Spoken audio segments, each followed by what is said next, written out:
JUDYBLUME FreckleJuice Chapter 2. That night, Andrew had trouble sleeping. He kept thinking about FreckleJuice.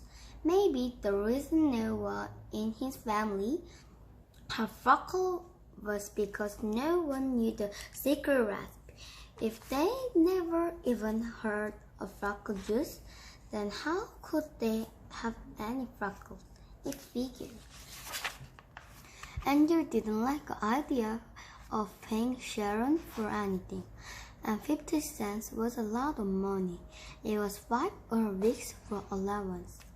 But he decided that if Sharon's recipe didn't work, he'd ask for his money back.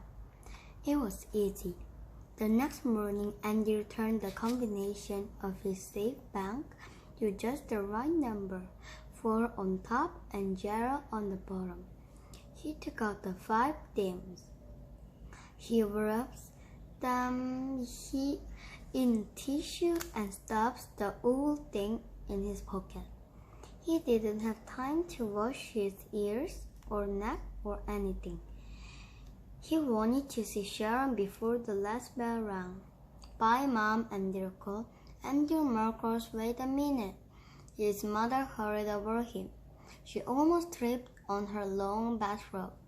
The curls in her hair scratched Andrew's face as she checked his ears and neck. I'm not going to show it to you until you pay, Sharon said. Andrew shook his head. Oh no, first I want to see. Sorry, Andrew, a deal. Sharon opened a book and pretended to read. Andrew Marcus, Miss Kelly said, will you please sit down?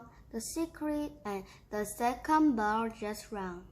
This morning we'll begin with arithmetic. Nikki, please pass out the yellow paper. When you get your paper, begin working on the problems on the board.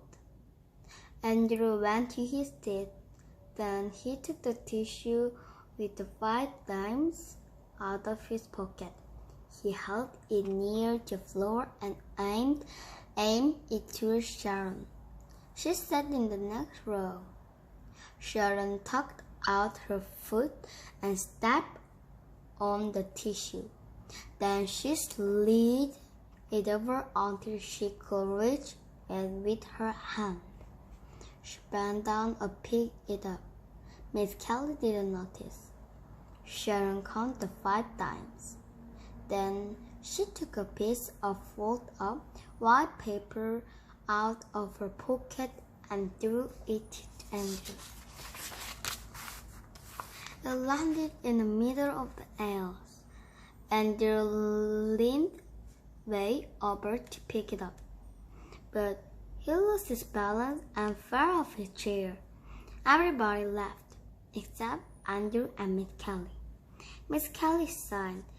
Oh, Andrew, what are you up to now? Bring me that note, please.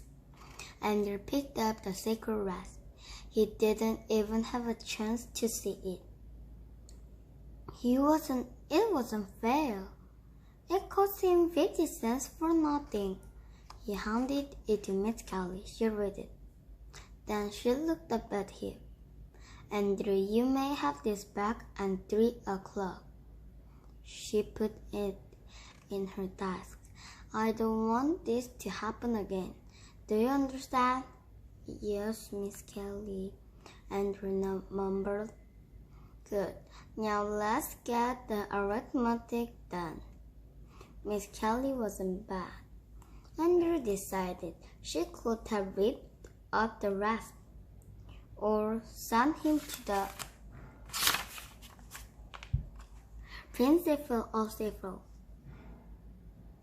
or even made him stand outside in the hall by himself. Andrew could hardly wait for 3 o'clock to come. He didn't bother counting nickel and freckles. Soon, he'd have his own. When the second bell finally rang and the class marched down the hall, Andrew went up to Miss Kelly. She held a piece of white paper and waved it at him. Here's your note, Andrew. I have the feeling it's important to you, but from now on you must pay attention in class. Andrew took the rest for Miss Kelly. After tomorrow, I won't have any trouble paying attention, he promised. Just you wait, Miss Kelly. I won't have any trouble at all.